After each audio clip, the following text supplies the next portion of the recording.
Buenos días.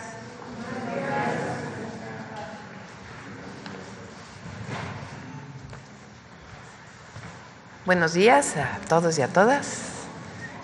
El día de hoy, 10 de octubre, es el aniversario de Guadalupe Victoria como presidente, primer presidente de México, después de Iturbide, que decide hacer un régimen monárquico, finalmente renuncia, viene la Constitución del 24 y unos días después entra como primer presidente de México Guadalupe Victoria.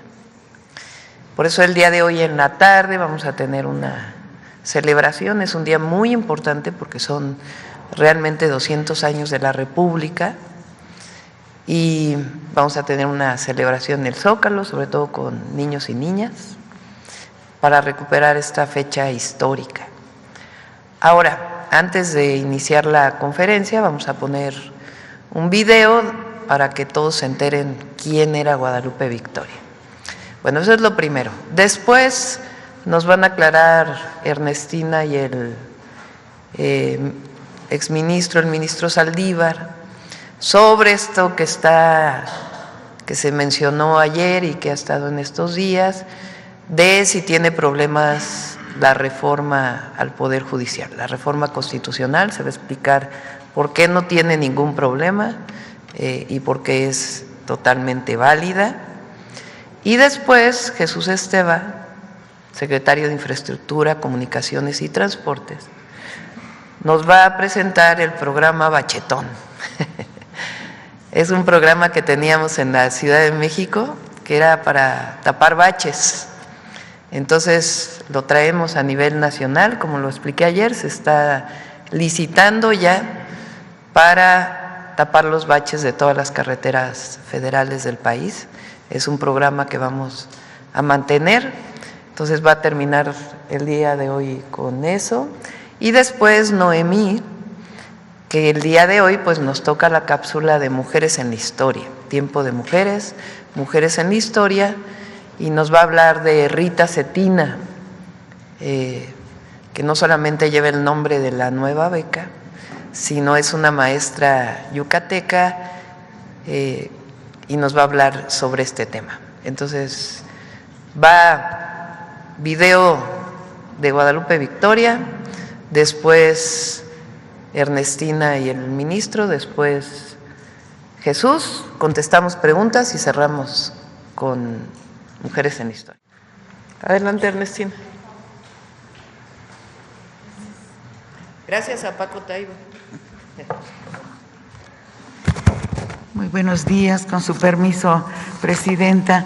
Solamente para comentar esto que ha estado en la comentocracia, que lo que digo, están intentando por cualquier medio confundir a la ciudadanía, pero es muy sencillo. Hay mucha teoría, mucha doctrina, es una cosa que se llama antinomia, que sucede en todos los países, en muchas de las leyes, y que tiene salida, una salida jurídica que permite tener claridad. Aquí está muy claro el artículo 94. Este artículo fue objeto de la reforma. Está en la reforma que recién se aprobó del Poder Judicial y establece claramente que se renovará cada 2 años la presidencia de la Suprema Corte de Justicia y cómo se va a resolver de manera rotatoria en función del número de votos que obtenga cada candidatura en la elección respectiva, correspondiendo la presidencia a quienes alcancen mayor votación. Esa es la reforma, ¿sí?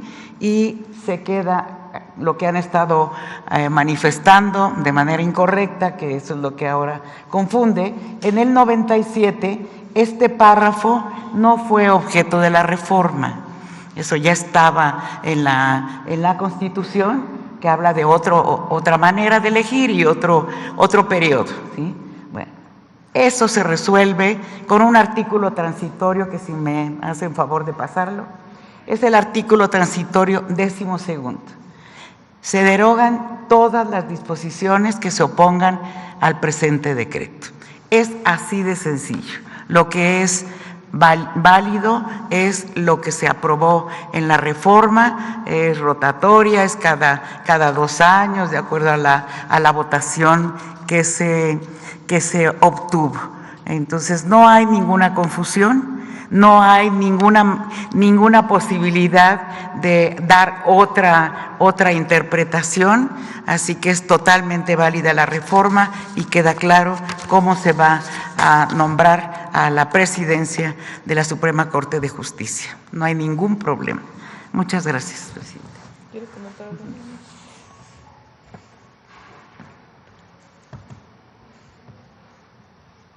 Con su permiso, presidenta. Buenos días. La consejera ha explicado con toda claridad este aparente problema de la reforma que no lo es. Insisto en algo que ella dijo, este tipo de antinomias o aparente contradicciones cuando hay una reforma, sobre todo una reforma tan importante, son frecuentes no solo en México, en cualquier país del mundo, y para resolverlos hay 2 maneras. Una forma legislativa, como la que se tomó en la reforma constitucional, donde claramente se establece que todas las disposiciones contrarias al decreto de reforma se derogan. Y otra es también un criterio interpretativo. Las 2 normas, la que establece que la presidencia de la Corte se va a elegir de manera rotativa de acuerdo al número de votos, y el artículo que prevé que es cada 4 años, resuelven la misma problemática. Sin embargo, la regla de 2 años viene de la reforma constitucional reciente y el otro precepto deriva de la reforma judicial de 1994. Consecuentemente, ley posterior deroga a ley anterior. El artículo que establece que la presidencia de la Corte es cada 4 años, aunque formalmente esté en la Constitución, ya no es Constitución, se encuentra derogado. Consecuentemente, no es necesario hacer ningún ajuste y la reforma judicial previó la posibilidad de cualquier conflicto con el artículo transitorio. Muchas gracias. Gracias, presidente. Bueno, Jesús. Con su permiso, señora presidenta. Buenos días a todas y a todos. A continuación, informamos sobre el programa de conservación de carreteras federales. Adelante. Tendrá un alcance en las 32 entidades, la inversión son 4,000 millones de pesos y la meta son 44,600 kilómetros. El sureste estará apoyado por la Secretaría de la Defensa en todas las zonas donde fue afectado las carreteras por el proceso constructivo de Tren Maya. Adelante. Aquí vemos lo que es conservación rutinaria, que básicamente es bacheo, renivelación, deshierve y también la limpieza de cunetas de las obras de drenaje. Esto es importante en los procesos preventivos para que no se genere daño adicional en las capas inferiores. Después tenemos diseñados 134 frentes de trabajo simultáneos. La meta son 44,600 kilómetros, que es la longitud de la red federal de carreteras, y el periodo de ejecución es noviembre de 2024 a febrero de 2025. Estaremos generando con esto 8,500 empleos. Adelante. Y además tendremos conservación periódica, son un poco más de 600 kilómetros, casi 700 kilómetros de longitud. Estos son tramos donde se hace el fresado y el tendido de la carpeta asfáltica. Tendremos 28 frentes de trabajo simultáneos y se inician estos trabajos en diciembre y se estarán concluyendo en abril de 2025. Aquí estamos generando 2,750 empleos. Y es cuanto. Gracias. Sí, viene un video del bachetón. Adelante.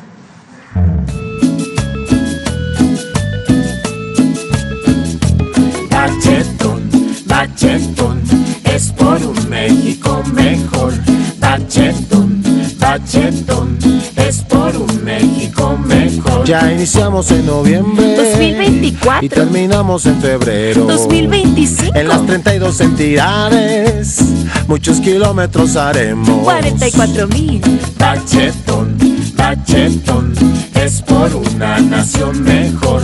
Bachetón, bachetón, es por una nación mejor. La solución está aquí en corto, porque este México es de todos. De todos nosotros. Habrá más de 8,000 empleos. Para los baches no hay pretexto. Ya no hay pretextos. Bachetón, bachetón, es por una nación mejor. Bachetón, bachetón, es por un México mejor. Bachetón, bachetón, es por una nación mejor. Bachetón, bachetón, es por...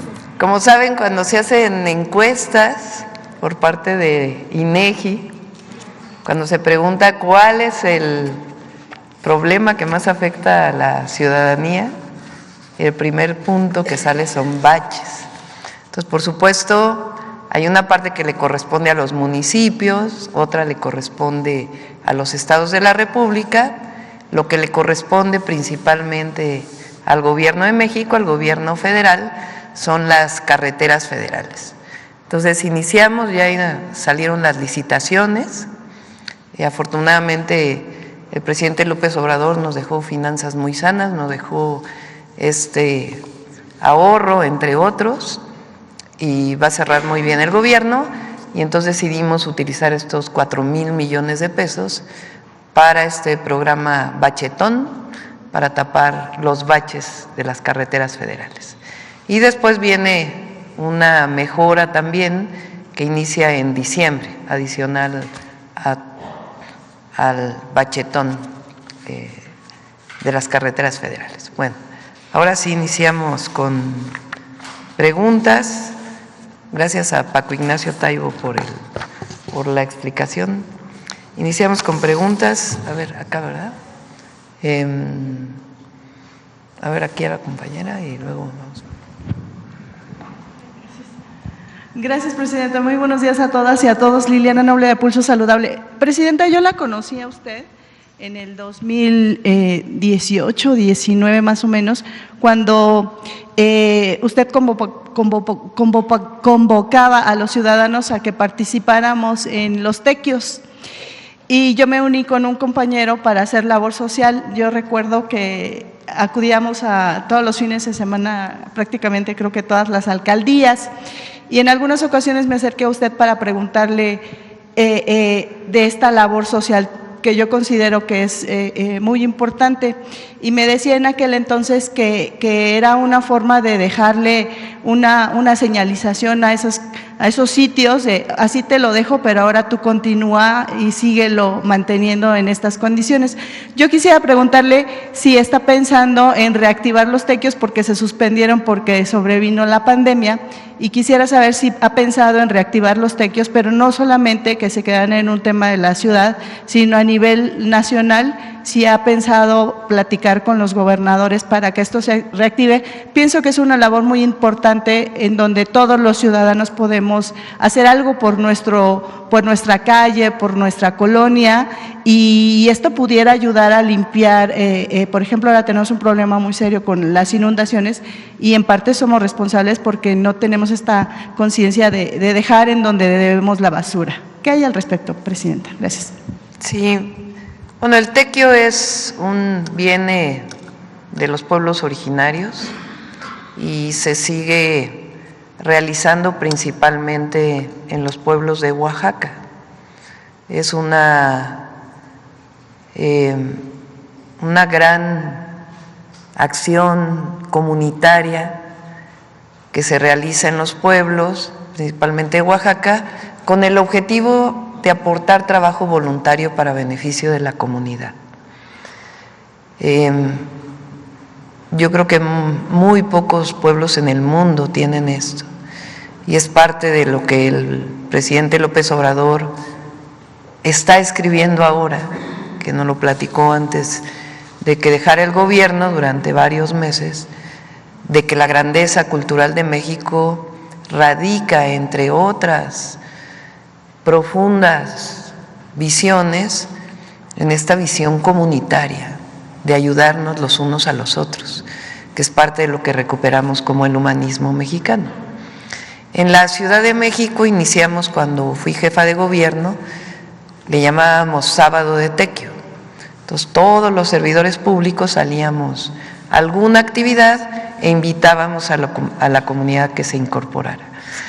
Ahora, ¿en qué lo hemos planteado? Justamente en los municipios en donde se va a desarrollar el programa de prevención, de atención a las causas. El objetivo es que se va a desplegar el gobierno para atender casa por casa las necesidades de la gente en las comunidades, en los pueblos, en los municipios de mayor índice delictivo, para rescatar a los jóvenes y además incorporar a las comunidades alguna actividad diferente. Además, hay 1,500 servidores públicos en este momento en Acapulco haciendo tequio. A ver si por ahí hay fotos. Hace unos días le pedí a Leticia Ramírez, que es coordinadora de atención ciudadana y integración de políticas en el gobierno de la República, en la presidencia de la República, que se fuera a coordinar este trabajo. Entonces están participando, toda la Secretaría de Turismo está allá, desde la secretaria hasta los compañeros y compañeras de Secretaría de Turismo, apoyando a la ciudadanía, porque todavía hace falta un trabajo de limpieza profunda en las viviendas. Está Secretaría de Infraestructura, Comunicaciones y Transportes. Ayer le pedí a Mario Delgado que se fuera con un equipo para ayudar en la limpieza de las escuelas, para que todavía hay escuelas que no se regresa a clases, y es pues en realidad tequio en donde también participa la comunidad. Entonces en este momento hay tequio en Acapulco y es con el trabajo de los servidores públicos que nos vamos a apoyar a las comunidades. Gracias, Presidenta. Y como segunda pregunta quisiera conocer, habitualmente todos los años en octubre da inicio la Jornada Nacional de Vacunación. Normalmente era de la influenza, ahora con el advenimiento del COVID-19, también ya porque se conoce que son dos enfermedades estacionales, quisiera conocer si ya va a dar inicio a esta jornada a nivel nacional, de cuántos biológicos se estaría pensando y cuáles serían estos criterios para decidir quiénes sí serían acreedores a una vacuna, porque nos explicaban los expertos que entre la cuarta y quinta década más o menos no hay necesidad, a menos de que haya una comorbilidad, de tener la vacuna, y en las primeras décadas, como a partir de la sexta década, es obligada esta vacuna. Si les parece, invitamos al secretario de Salud y a su equipo para que puedan platicar de la campaña de vacunación de invierno y en general de los programas de salud. Vamos a invitarlo la próxima semana. Gracias. Y finalmente, Presidenta, quisiera conocer, el presidente Andrés Manuel López Obrador nos dijo que ya estaba la declaratoria de zona natural protegida o área natural protegida, la parte de Calica. Yo quisiera conocer cómo va ese proceso, si ya está un decreto firmado, y saber si ustedes tienen pensado en el gobierno federal ir incrementando estas zonas tan importantes como áreas naturales protegidas. ¿Qué se sabe al respecto? Gracias. Bueno, el presidente López Obrador hizo el decreto de un número muy importante de hectáreas de áreas naturales protegidas, particularmente en el sureste. Ayer platicaba de la Reserva de la Biosfera de Calakmul, que se amplió, una parte de Tulum también, y también el caso de Calica. Vamos a invitar a la Secretaría de Medio Ambiente para que platique. Alicia Bárcenas, eso me lo platicó ella, y vamos a invitarla a ver si mañana puede venir un momento para platicar de este tema. Ella se negó a aprobar hace muchos años, cuando trabajó en Semarnat, era no sé si era Semarnat o Instituto de Ecología, aprobar ese proyecto, porque sabía que iba a tener afectaciones al medio ambiente. Producto de ello renunció ella, porque le pidieron que aprobara. Ahora, cuando se ve que además tiene más explotación de la que incluso tenía autorizada, se determina que sea decretada área natural protegida. Por cierto que dijeron que había expropiación, no es expropiación, es sencillamente el cuidado del medio ambiente. Esa actividad minera, particularmente en esa zona, tiene afectaciones graves al medio ambiente.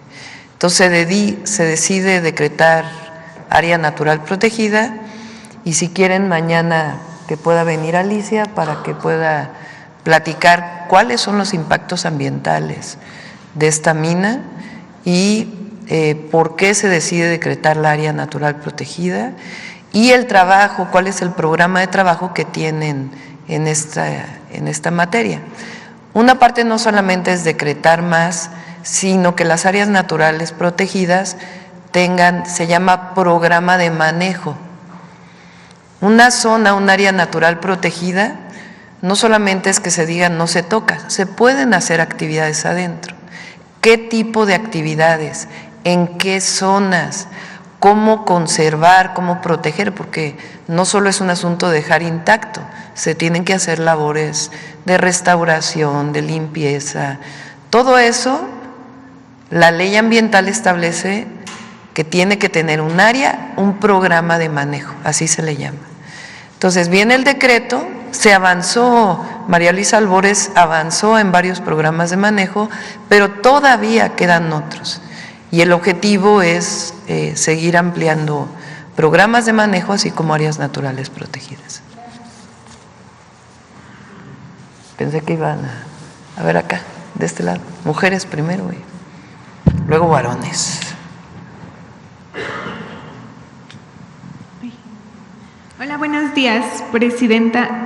Bueno, pues aprovechando que hoy es jueves de Mujeres en la Historia, preguntar sobre un tema que ya había tocado usted en el Zócalo sobre la homologación del tipo penal de feminicidio, que fue un pendiente que quedó pues en el sexenio pasado que el presidente impulsó. Y pues preguntarle pues cómo va este proceso, cuál será la manera de hacerlo y para cuándo se tiene previsto que se logre. Es parte de las reformas que se presentaron el 3 de octubre. ¿Por qué no lo planteas qué es lo que ya está y en qué vamos a aumentar? ¿Cómo fortalecemos la tipificación de feminicidio para todos los? Sí. A ver, la presidenta envió las iniciativas y una de los planteamientos es que todas las fiscalías deben tener, las fiscalías locales y obviamente la general, deben tener fiscalías especializadas en delitos de género, poniendo énfasis sobre todo en la investigación de feminicidio, esa es la que está. Los tipos penales de feminicidio son locales, entonces ahí está la posibilidad a través de la Conferencia Nacional de Procuración de Justicia, que se ha venido trabajando el tipo penal y que tiene que ver solamente con homologar las razones de género, porque en algunos estados hay unas, en otros hay otra y demás, pero se está trabajando y es la instrucción de la presidenta que se haga hay uno a nivel nacional, pero hay que tener la homologación en los locales y estamos trabajando en eso, lo tenemos muy presente. ¿Cuándo se tiene previsto que pudiera? El tipo penal está listo, estamos más bien trabajando para que los congresos adopten ese tipo penal a través de, no solamente de las fiscalías, sino con gobernadores y demás. Pero es una instrucción que dio la presidenta y se va a cumplir. Muy bien. Perdón, no me presenté, soy Jordana González de Ruido en la Red. ¿Cómo? Soy Jordana González de Ruido en la Red. No me había presentado, perdón. Muy bien. Y bueno, igual en el tema de mujeres, Vamos a revisar esto porque fue un compromiso que establecí en los 100 puntos. Ustedes recuerdan el caso del fiscal de Morelos, que incluso de manera muy valiente la fiscal general de justicia de la Ciudad de México, Ernestina Godoy, incluso presentó una denuncia penal contra el fiscal por falsificación en el caso de un feminicidio. Y parte del problema es que en algunas fiscalías estatales, cuando hay la muerte, ¿qué quiere decir feminicidio? A diferencia de homicidio de una mujer. Feminicidio quiere decir que el motivo del que comete este delito tiene que ver con que la víctima es mujer. Es decir, el feminicidio tiene que ver con el asesinato por ser mujer, es un crimen de odio. ¿Qué es lo que ocurre muchas veces cuando existen estos homicidios? Las fiscalías estatales, porque el homicidio y el feminicidio es un delito del fuero común. ¿Quién lo investiga? Las fiscalías estatales y los tribunales estatales, superiores de justicia estatal, es quien emite una orden de aprehensión a partir de lo que solicita una fiscalía. ¿Qué es lo que ha ocurrido en los últimos años o desde que se tipifica el feminicidio? Es que quieren esconder el feminicidio. Nos tocó, por ejemplo, uno de los casos más dolorosos cuando entramos al gobierno de la ciudad, fue el caso de una chica que fue asesinada, un feminicidio que ocurrió en la Universidad Nacional. Y se había tipificado por el entonces fiscal como suicidio. Fue el mismo caso que aparece en otros casos de feminicidios, como si la mujer hubiera decidido por sí misma matarse. O en otros casos es que estaba alcoholizada y murió por broncoaspiración, como el caso de Morelos que comento.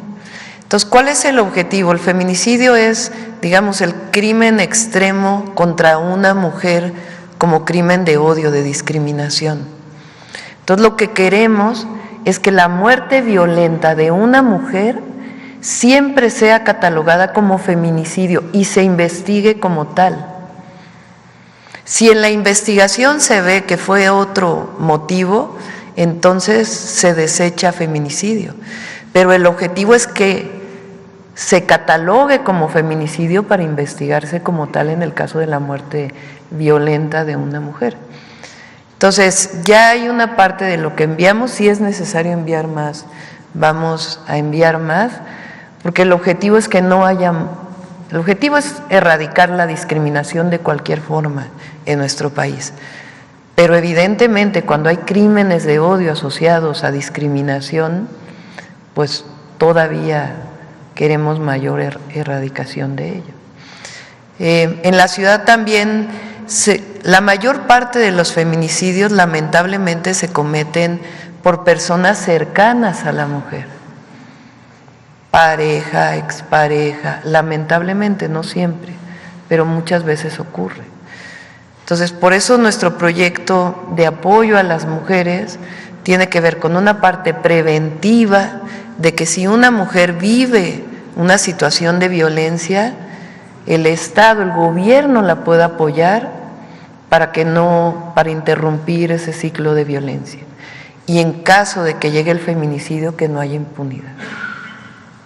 Gracias. Y bueno, en el mismo tema sobre violencia de género, saber si también su gobierno buscará que se tipifique el tipo penal de transfeminicidio, ya que solo en 2 entidades de la República está En general tipificado. también es estatal, porque es un delito del fuero común y se legisla en los códigos locales. Pero vamos a ver de qué manera puede también orientarse desde la Federación. Bueno, y ya en una última pregunta, pues saber si la secretaria de Cultura, Claudia Curiel, le ha dado alguna información sobre el paro que mantiene la comunidad estudiantil en el Conservatorio Nacional de Música. Los estudiantes llevan una semana en paro, piden que se aumente el presupuesto para el conservatorio, para mejoras en el inmobiliario, que se contraten a más profesores. Sé que se reunió la Secretaria de Cultura con ellos y voy a revisar con ella y vamos en la medida siempre lo posible apoyar a las escuelas. Es uno de los 100 puntos. La educación artística, el IMBAL tiene diversas escuelas de danza, el conservatorio, y nuestro objetivo pues es apoyarles. A ver, por acá, otra mujer, 3 mujeres y luego vamos con… Muy buenos días, presidenta, le iba a decir doctora. Janet Galindo, de Grupo Transmedia La Chispa. Pues yo quería preguntarle, a últimas fechas se han dado grandes precipitaciones, intensas precipitaciones pluviales en los últimos meses, lo que ha permitido el llenado también de presas. En torno a esto, ¿cómo va también la recuperación del sistema Cutzamala? Está al 60%, aumentó el sistema Cutzamala, es el sistema que viene de presas de Michoacán, Estado de México, para suministrar agua a todo el Valle de México, Estado de México y Ciudad de México. Con las sequías de los años anteriores había disminuido mucho el agua en las presas y pasó de el año pasado, bueno, a principios de este año, había en época de lluvias un suministro de alrededor de 10 metros cúbicos por segundo. Eso disminuyó a 6 metros cúbicos por segundo. En este momento ya se recuperó a 8 metros cúbicos por segundo. Entonces, hay más agua, está al 60%, pero aún no se logra los niveles más altos que en otros años ha tenido. Ok, pero esta recuperación ya también ha ayudado hacia los… a mejorar el abastecimiento de agua de la zona metropolitana. De toda la zona. 2 metros cúbicos por segundo, pues es bastante. Muchísimas gracias. Y en otro tema, también preguntarle cuál es el informe que tiene al día de hoy en torno a la producción de la refinería Dos Bocas, doctora. Vamos a traer al director de Pemex, si quieren, para que pueda explicar este y otros temas, junto con la Secretaria de Energía. Está funcionando la refinería Dos Bocas.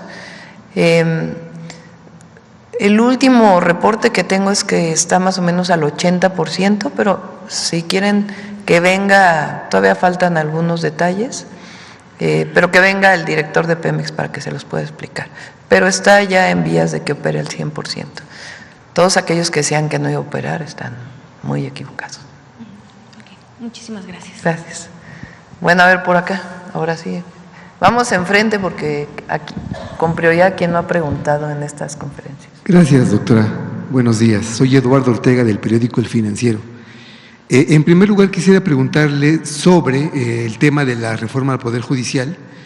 Ayer en el Senado, en el proceso legislativo, la oposición empezó a señalar que se metió una reserva en donde el Ejecutivo, el Legislativo van a tener veto de… No, se quitó. Se quitó, nosotros no estuvimos de acuerdo, hablamos con… había sido una iniciativa, no conozco de quién fue la iniciativa, pero no debe ocurrir eso, debe mantenerse lo que está establecido en la Constitución. Ok. Muchas gracias. En otro tema le quiero preguntar sobre el presupuesto. Usted ayer mencionaba que se va a bajar el déficit. Entonces yo quiero preguntarle de manera puntual si el déficit va a bajar de 6% al 3.5%, como usted había ya dicho, o si va a bajar del 6% a solo el 5%, que es como ha trascendido que quizás va a suceder. Sí. Primero, no, va a cerrar un poco menos que 6%, algunos puntos. Esa es por lo menos la estimación que tiene Secretaría de Hacienda. Y el objetivo para el próximo año es una reducción importante del déficit. El objetivo pues es llegar al 3.5, pero estamos viendo, no queremos tampoco, va a haber una reducción importante y, como se dice, los mercados van a recibirlo bien. ¿Qué es lo que no se puede hacer? Que es, digamos, lo que había antes. La obra pública tiene que seguir y los programas de bienestar tienen que seguir. Tanto los que ya están con su aumento, por ejemplo, hay cerca de 400,000 adultos mayores que ya cumplieron 65 y que se les tiene que dar su apoyo, su pensión, los nuevos programas sociales y la obra pública. La obra pública, como ya se demostró con el presidente López Obrador, con la Cuarta Transformación, con este nuevo modelo de desarrollo del país, cuando hay obra pública se potencia la obra privada, la inversión privada, y además se generan empleos, que es muy importante. Entonces, cerrar a cero inversión pública, pues no sería correcto. Entonces, no va a haber aumento de tasas de impuestos y va a disminuir de manera muy importante el déficit. El objetivo es llegar a 3.5 y si no, rondaría sobre ese porcentaje. ¿Usted descarta una crisis fiscal, como se menciona? ¿Perdón? ¿Usted descartaría una crisis fiscal? No, cero, nada. Hay recursos en la tesorería y no hay problema. Tuvimos una reunión el lunes y está cerrando bien el gobierno. Finalmente, doctora, usted ha dicho que quiere convertir a México en una potencia científica. Entonces yo le quiero preguntar en ese sentido si usted tiene previsto incrementar la inversión en desarrollo de ciencia y tecnología. Sobre todo se maneja que la meta debería de ser del 1%. Entonces, ¿en cuánto se incrementaría la inversión en este rubro? Y, bueno, fundamentalmente. Se va a ir incrementando poco a poco. ¿Cuál es el planteamiento que nosotros tenemos? Y como en alguna época de mi vida me dediqué a la ciencia, el objetivo es que los distintos grupos de investigación científica, tecnológica y también de las humanidades y de las ciencias sociales puedan coordinarse para que todo ese conocimiento pueda generar desarrollo en ciertas áreas. Por ejemplo, lo que planteé en el Zócalo, el desarrollo de un vehículo compacto eléctrico, diseñado por mexicanos, producido por mexicanos, ensamblado por mexicanos. ¿Qué necesitamos para que eso ocurra? Pues juntar a las mentes científicas, tecnológicas, que hay muchas en el país, en la UNAM, en las universidades de los estados, en el Tecnológico Nacional de México, que es una gran institución, en el Instituto Politécnico Nacional, juntarlos para que haya este desarrollo. Planteamos también desarrollo en patentes médicas, por ejemplo. México tiene investigadores en investigación biomédica pues de primer nivel. Entonces a veces no es necesariamente que le des más recursos y que siga este esquema de trabajo aislado, sino que juntemos. Esa es la labor fundamental de la Secretaría, entre otras, de Ciencia y Tecnología. Entonces, eso nos va a permitir avanzar en muchos temas que existen, se quedan publicados en un artículo, pero no se convierten en avances en el desarrollo nacional.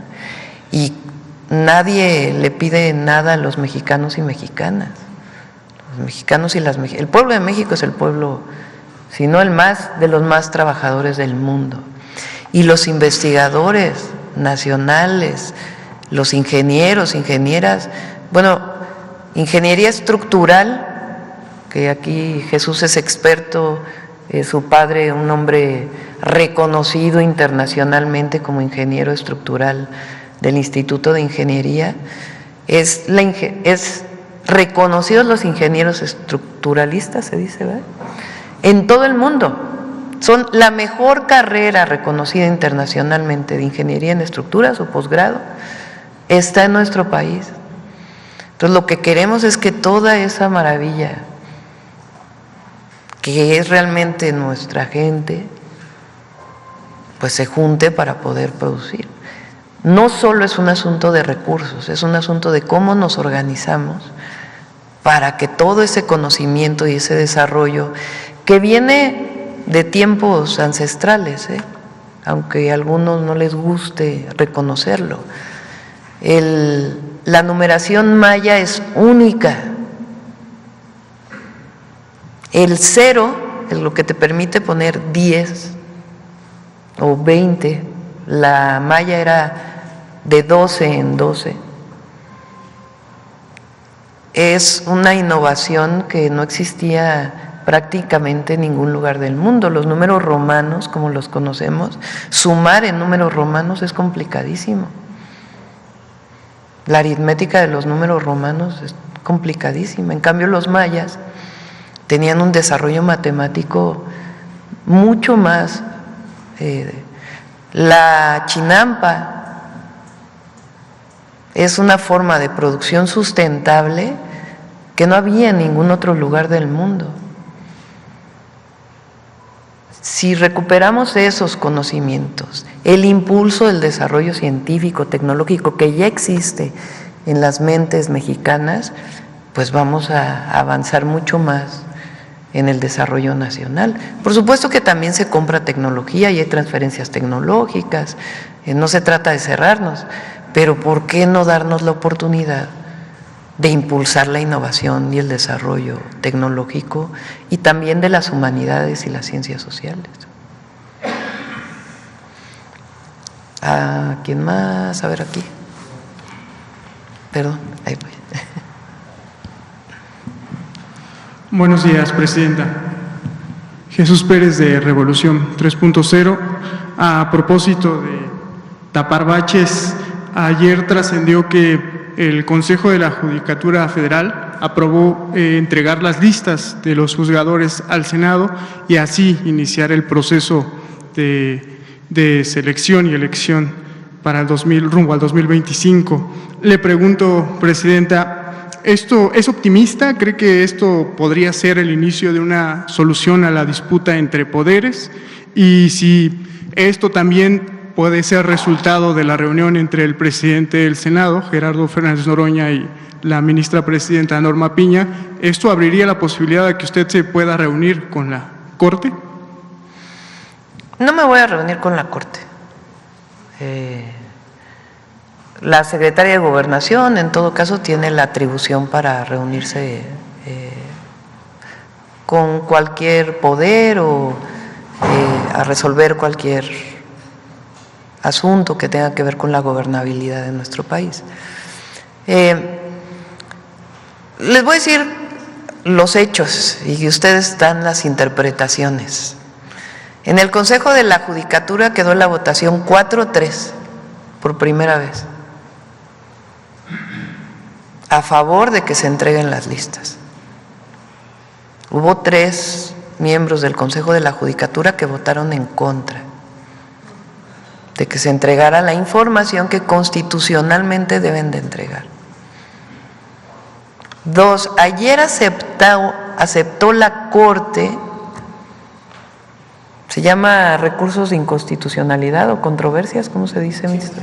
acciones de inconstitucionalidad de partidos políticos.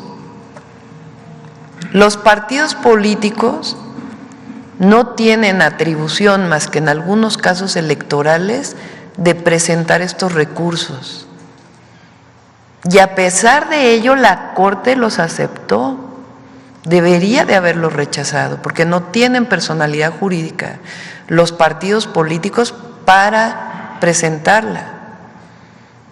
Si hubiera sido el 33% de una Cámara, que es lo que se establece, entonces sí.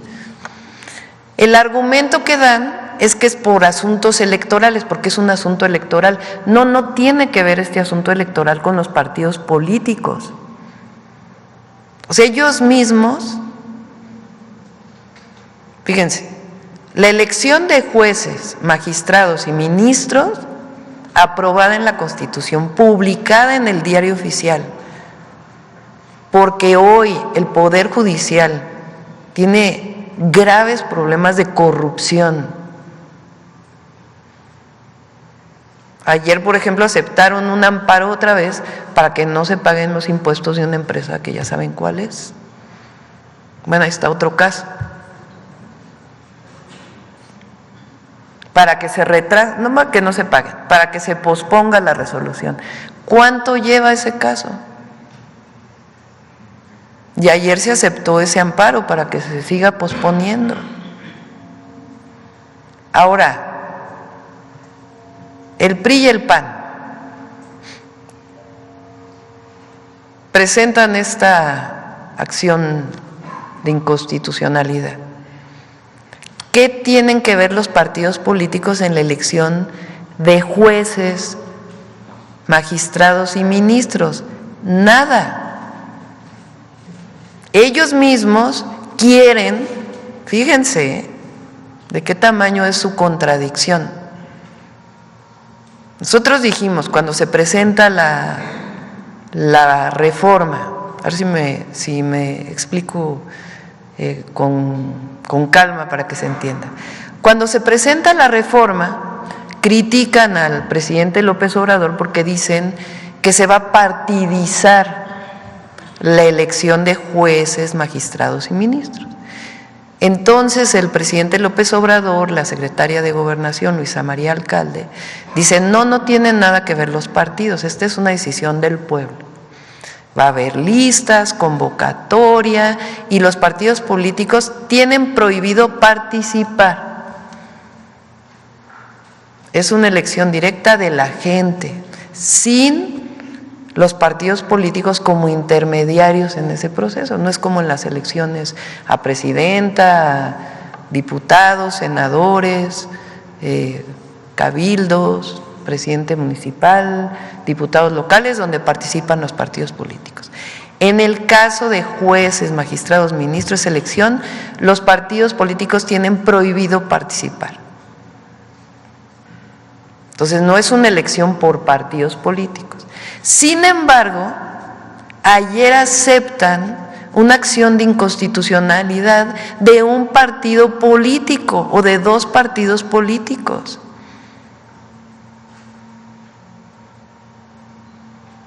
Entonces, así de que digan, bueno, que no. Entonces, el llamado es que acepten que ya hay una reforma constitucional, que no va a haber retroceso en la elección de jueces, magistrados y ministros, por una razón, porque es una decisión del pueblo de México.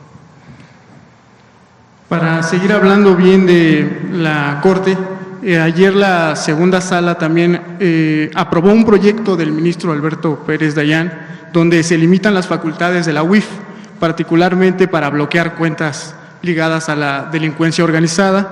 Uno de los interesados, el exgobernador de Tamaulipas, Cabeza de Vaca, fue el que promovió este recurso a través de su abogado. ¿Qué opinión le merece que, por cierto, la ministra Lenia Batres advirtió que beneficiaría precisamente a figuras como Cabeza de Vaca? Lo estamos revisando. Les pedí hoy justamente a la consejera jurídica, al doctor Saldívar, que analicemos cuáles son las implicaciones, o sea, exactamente a qué se refiere esta resolución y cuáles son las implicaciones, porque tiene que ver con lavado de dinero en el extranjero. Entonces, lo vamos a revisar antes de poderles dar nuestra opinión, y ya que tengamos una revisión clara, que se pueda explicar claramente, se los planteamos aquí en la conferencia. Finalmente, Presidenta, ayer se aprobaron los cambios en el Congreso de la Unión a la Constitución, a los artículos 25, 27 y 28 en materia de soberanía energética. Me gustaría conocer su opinión, porque para uno se trataría como una renacionalización, es decir, en positivo, de Pemex y CFE, fortalecimiento, pero hay ya voces típicas de la iniciativa privada que hablan de competencia desleal y de un monopolio público. Sí. Primero, felicitar a los diputados por haber aprobado esta reforma constitucional. En parte sí es revertir una parte de la reforma del 2013. Ayer lo explicamos. Las empresas públicas, Comisión Federal de Electricidad y Pemex, fueron creadas por dos objetivos principales: la soberanía energética de México y el poder dar electricidad, gasolinas, diésel, todos los derivados del petróleo, accesibles a la población. Gracias a la nacionalización de la industria eléctrica, vino un proceso de electrificación en México que hoy llega prácticamente al 99%. Si no se hubiera dado esa nacionalización, con las empresas privadas nunca hubiera llegado la electricidad a pueblos, poblados, municipios alejados, porque el objetivo de una empresa privada es la ganancia. Entonces, ese objetivo no necesariamente es el de brindar servicio público. Viene un proceso de reformas en el caso eléctrico desde 1992 con Salinas de Gortari hasta la reforma del 2013, que finalmente logran cambiar la Constitución. Ahí se abre un mercado eléctrico y cambian las empresas públicas a ser empresas productivas. Nadie dice que las empresas públicas no deban ser productivas. Deben ser eficientes, productivas, que no haya la corrupción que había en la época principalmente el periodo neoliberal, pero antes también. Entonces, claro que tienen que ser productivas, eficientes, pero tienen una función.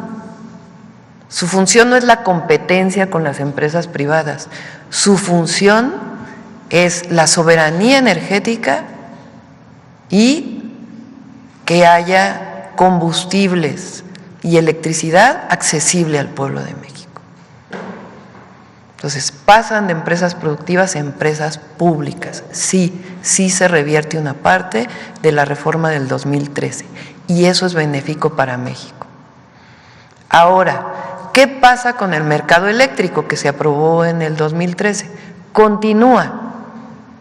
¿Con qué característica? 46% de la generación.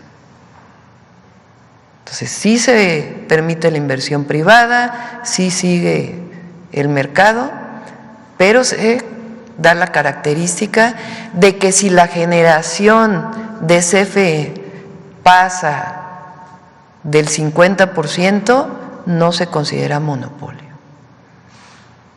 Entonces, al pueblo de México esto es muy bueno. Fíjense lo que ocurrió en España cuando toda la crisis del gas. Tarifas de la electricidad, que está privatizada prácticamente toda la industria eléctrica, tarifas de la electricidad impagables para los españoles. Ni el propio gobierno español pudo poner esquemas de regulación que permitieran bajar la tarifa.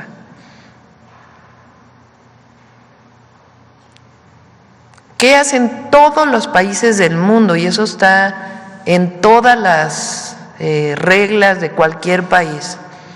La soberanía del país depende en mucho, porque nuestra economía depende de la energía, de que tengamos la capacidad de generar la energía en nuestro país.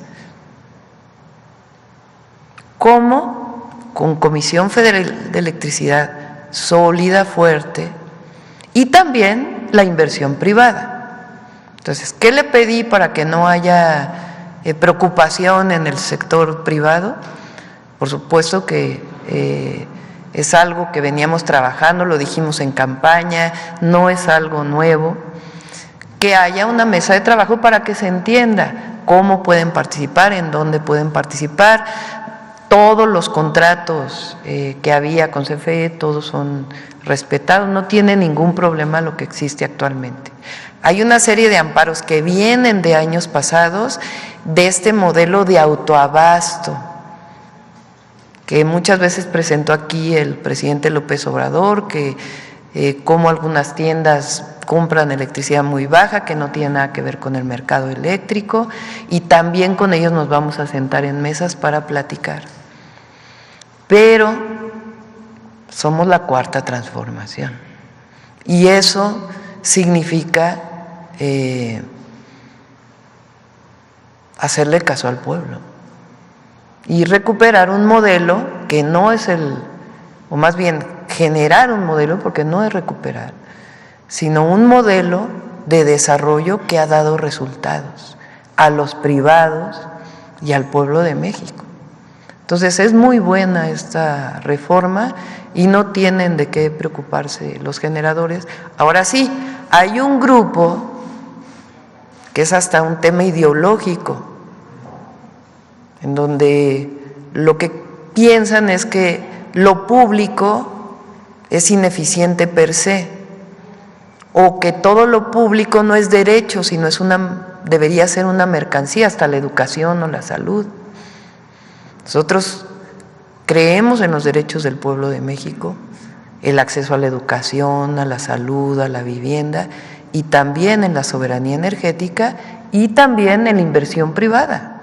También creemos en ello, que es importante y benéfico para el país, bajo estas condiciones que se plantean. ¿Quién más por acá? A ver aquí. Presidente, es una pregunta a favor, ¿se puede?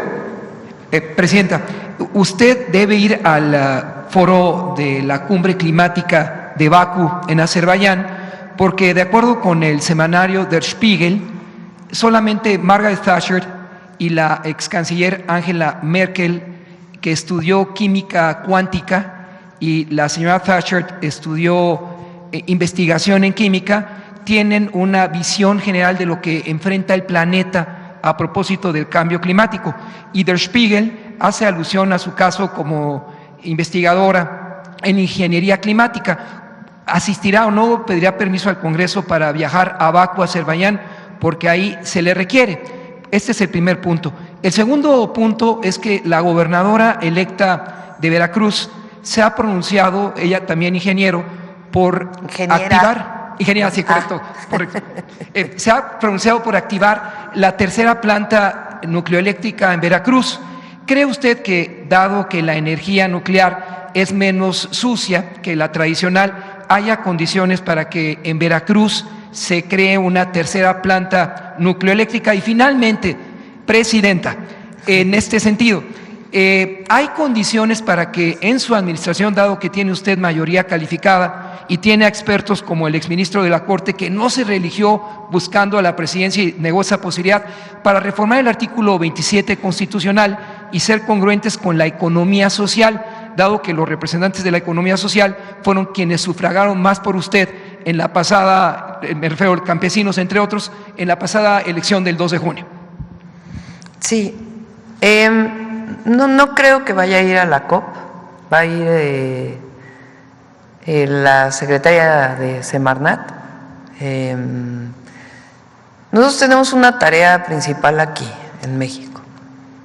Lo que estoy valorando es si vamos a ir al G20, que es en noviembre Pero como les decía, es el 20 de noviembre, tengo que estar en México por obvias razones. El 19 habíamos planteado, fíjense, hay muchísimo interés en inversión en México. Hoy leí una nota de un directivo de HSBC que dice, me siento muy optimista de todo el desarrollo que va a tener el país. Lo digo acá porque es el financiero.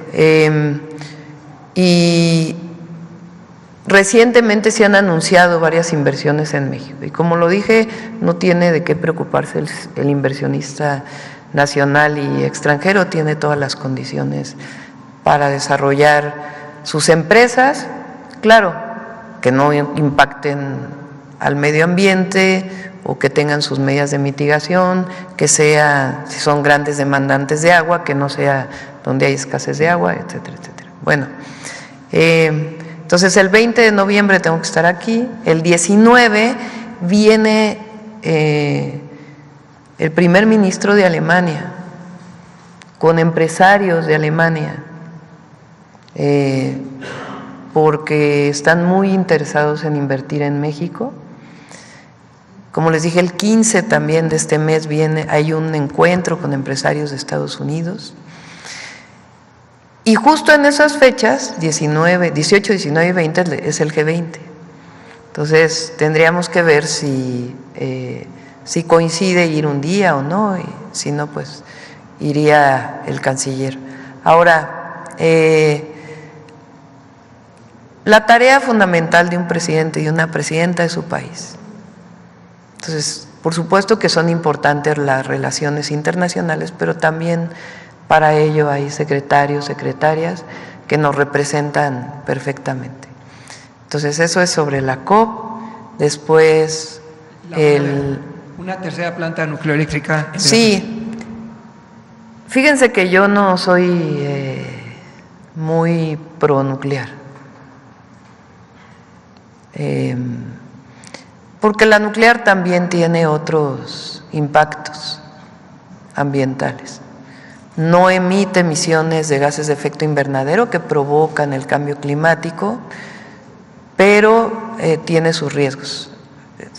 La planta de Laguna Verde en México opera muy bien y con los máximos estándares, pero por el momento no tenemos contemplado crecer con nuclear. Vamos a crecer la generación eléctrica con una parte de ciclos combinados de gas que ya iniciaron con el presidente López Obrador y que nos va a tocar inaugurarlos, y otra parte con fuentes renovables de energía. Ahí es donde vamos a impulsar mucho la generación pública y privada también, en ese marco del nuevo marco que se planteó desde que llegó la Cuarta Transformación. Y el último punto, condiciones ante una mayoría calificada en el Congreso para una No tenemos reforma. pensado mayores modificaciones hasta este momento, no lo tenemos pensado.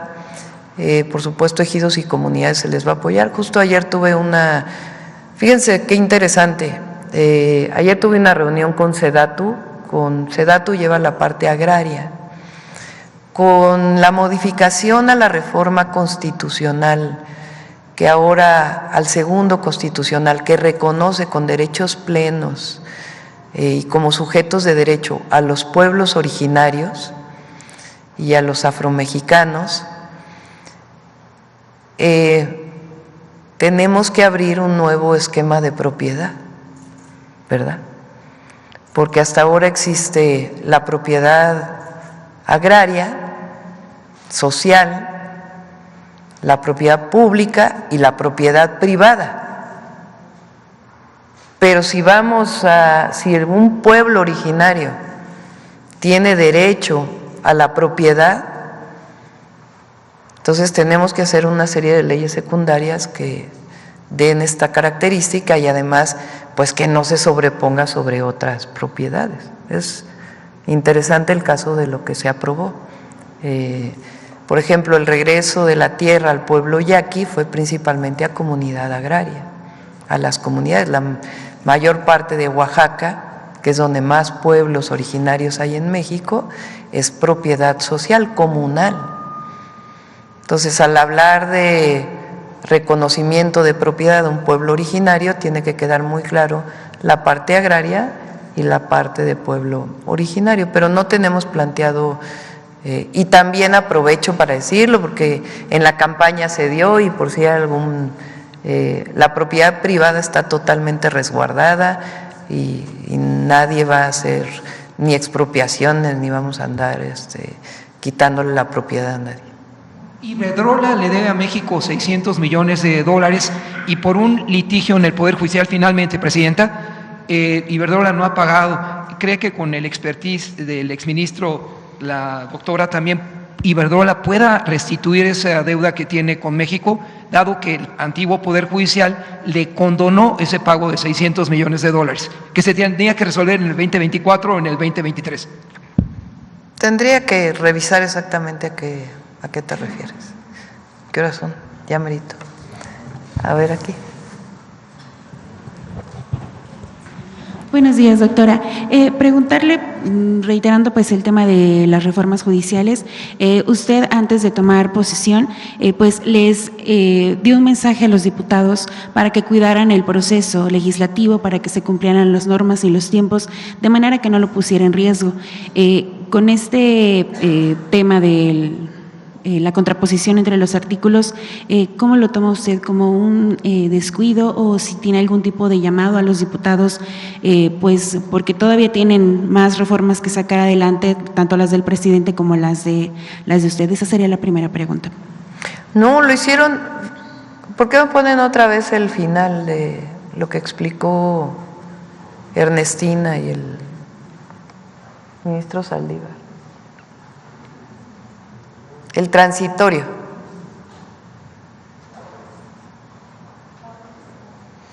Este es un transitorio. Si a lo mejor no hubiera sido considerado, se hubiera aplicado el otro criterio que mencionó el ministro, o sea, no tendría problema. Pero además está este transitorio, que dice que lo que es válido es lo que se aprobó de la reforma al Poder Judicial.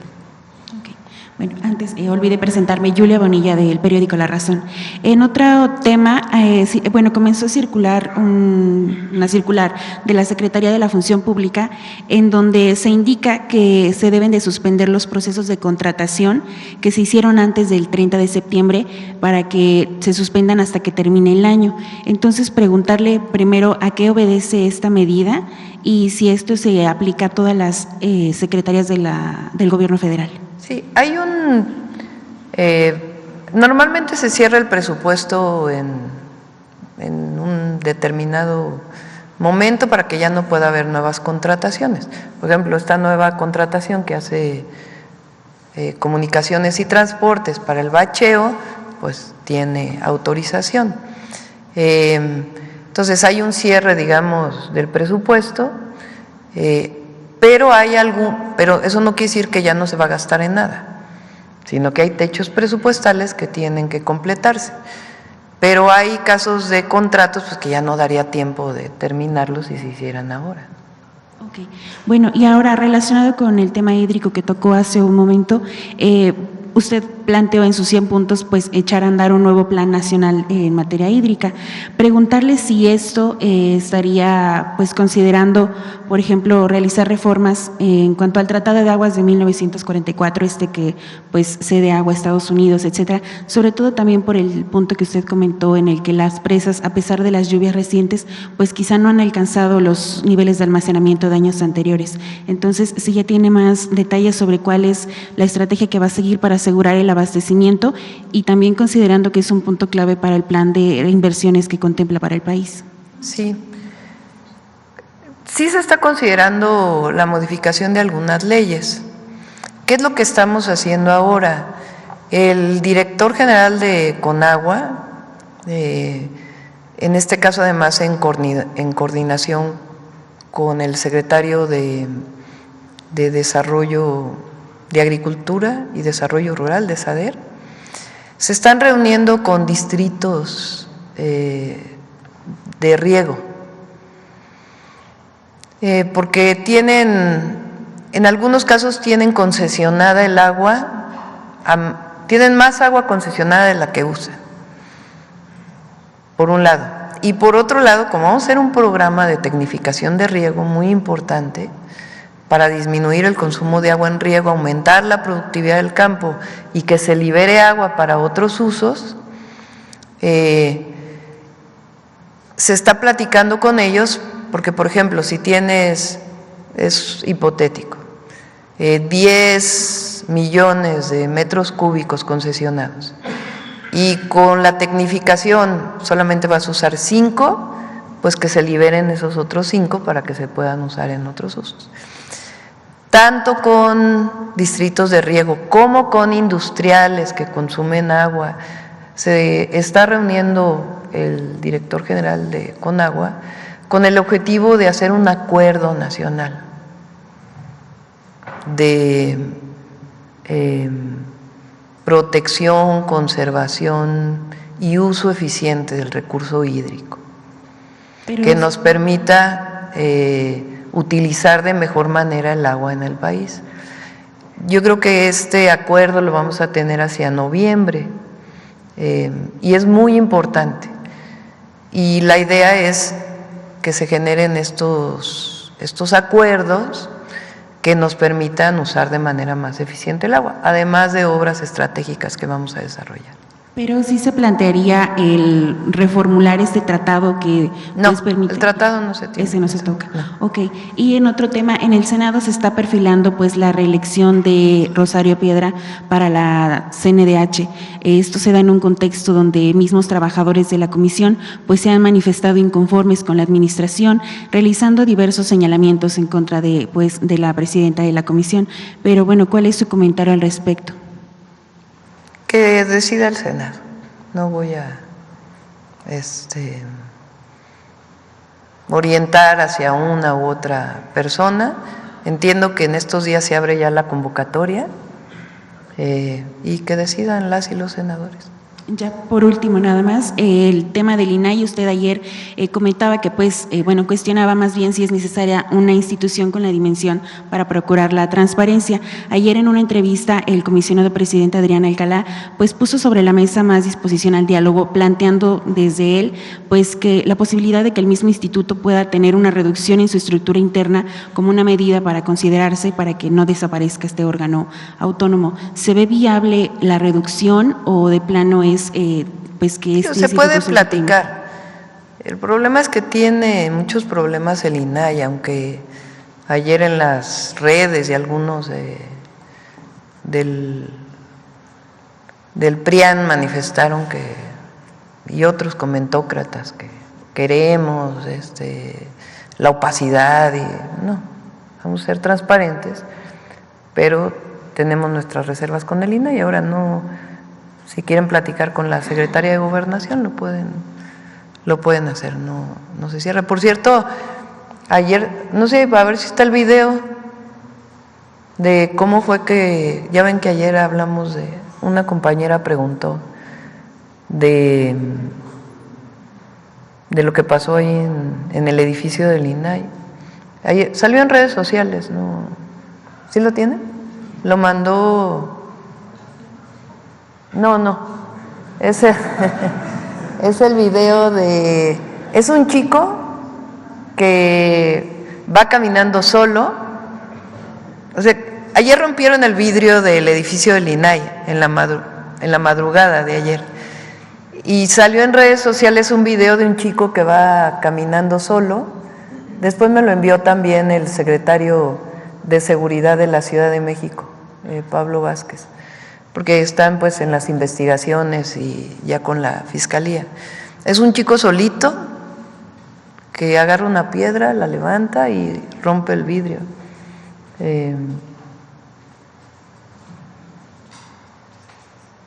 O sea que no hay así como como el gran atentado, se ve clarísimo.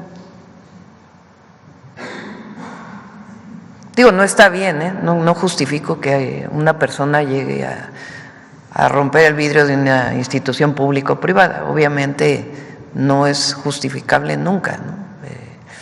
Pero nada más por esta idea de que a lo mejor había sido algo en contra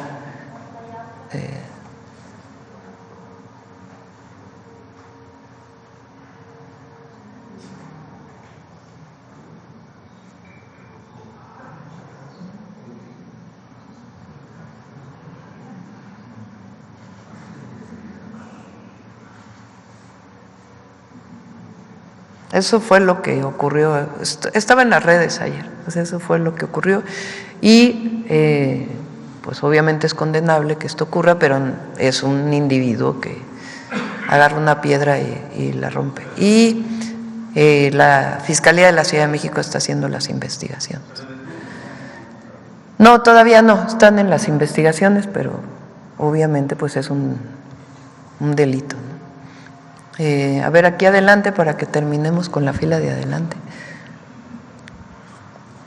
Gracias, Presidenta, y gracias por darme la palabra. Felicidades por sus logros en toda su vida y como Presidenta también. Presidenta, usted acaba de mencionar ahorita pues las leyes en cuestión de género y pues han alcanzado incluso a la mayoría de las mujeres que ahorita pues, es un orgullo mexicano para muchos hombres tener a mujeres mandatarias en el Estado de México, en la Ciudad de México, Presidencia de la República, en el Senado de la República. Y hay un tema que ayer también se suscitó en redes sociales precisamente en cuestión de medios de comunicación que han estado yendo en contra, ¿no?, de este sistema, vamos a decir así, en algunos estados de mujeres mandatarias. Es el caso también de una legisladora, Andrea Chávez, que ayer se quejó en las redes de ser víctima de algunos medios de comunicación, en particular uno, su opinión acerca de esta situación y también preguntarle a usted cómo se ha sentido con el trato de los medios de comunicación, televisión, prensa, radio y redes sociales. Sí. Primero mi solidaridad con Andrea Chávez, la senadora. Por supuesto hay libertad de expresión y no se trata de censuras ni mucho menos, pero hay una parte que de este cartón que salió que es denigrante hacia una mujer y más allá entiendo que ella va a poner una demanda, que decidió hacerlo, está ella en su derecho, pero en todo caso es un llamado. Nadie pide que estén de acuerdo con lo que uno dice, con lo que uno opina, con las posiciones, para eso vivimos en una democracia. Pero hay una parte que es particularmente contra las mujeres, en donde se usa un machismo tremendo. Entonces, un llamado a que se eleve el nivel y que no se caiga en esta denigración a una mujer. Entonces, a cualquier mujer que viva una condición de burla, discriminación por el hecho de ser mujer, independientemente de su posición política, repito, y pueden pensar que el límite es esa línea es difícil de decir hasta dónde sí, hasta dónde no, por eso es más un llamado. Entonces, cuando se hace uso, cuando no se está de acuerdo con una posición política o un dicho que hace una mujer, particularmente una legisladora en este caso, pero se usa su condición de mujer para denigrarla, yo creo que eso, bueno, ya hay una mujer presidenta, yo creo que es parte de este proceso. Todas las mujeres mexicanas, las que estamos aquí, algunas más que otras, hemos vivido una situación de machismo contra nosotras. hasta de acoso. Todo eso está tipificado y tiene que tener sus reglas. Pero es un llamado a que, si no se está de acuerdo, que usen otros su creatividad orientada de una manera distinta y no a denigrar a una joven, además tan brillante como Andrea, por su condición de ser mujer. Entonces, esa es mi opinión y mi solidaridad con Andrea. Y en cuanto a usted, el trato de la prensa a más de una semana de su mandato.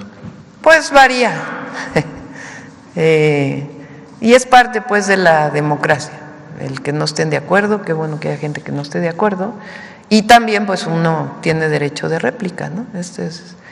Esto se instauró en el gobierno del presidente López Obrador, en donde las críticas que hacen a la presidenta o a políticas de gobierno, pues tengamos la posibilidad también de debatirlas desde aquí.